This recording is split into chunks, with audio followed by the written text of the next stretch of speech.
Excited nang pumasok bilang intern sa City Hall ng Iriga ang 22 anyos na si Warren Salcedo ng Barangay Santo Domingo.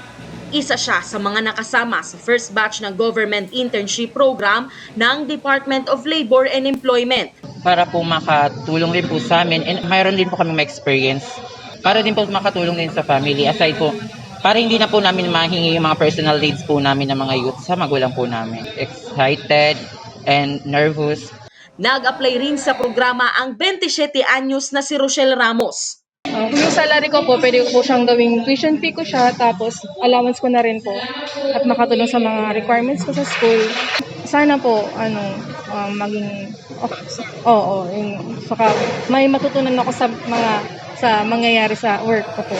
Katuwang ng DOLE sa Government Internship Program, ang Public Employment Service Office at Opisina ng City Human Resource Management ng Iriga. I-re-assign sila sa iba-ibang offices.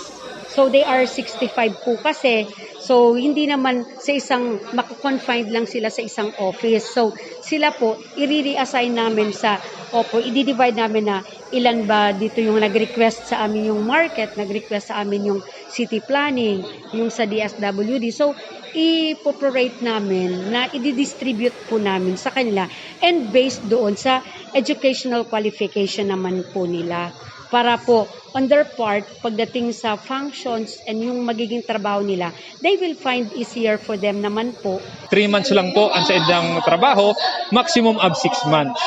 So makaka-receive sinda nin minimum wage, si prevailing minimum wage ta digdi sa Bicol is 310. Dakula po ang posibilidad na sinda ma-absorb. So depende sa indang abilidad na ipapahiling. Dakula po ang katabang kini sa LGU. Inot na augment si workforce kan LGU, lalo na po ngunyan panahon ng pandemya. Kadakul po kan mga trabaho na ginigibo kan mga different offices. High school graduate, nag-eedad 18 hanggang 30 anyos ang pinapayagang mag-apply sa programa. Yan po ang tabang ang DOLE. Actually, ang nagtabang sa Tukayan, we have 2 senators, Senator Laila de Lima and Senator Villanueva.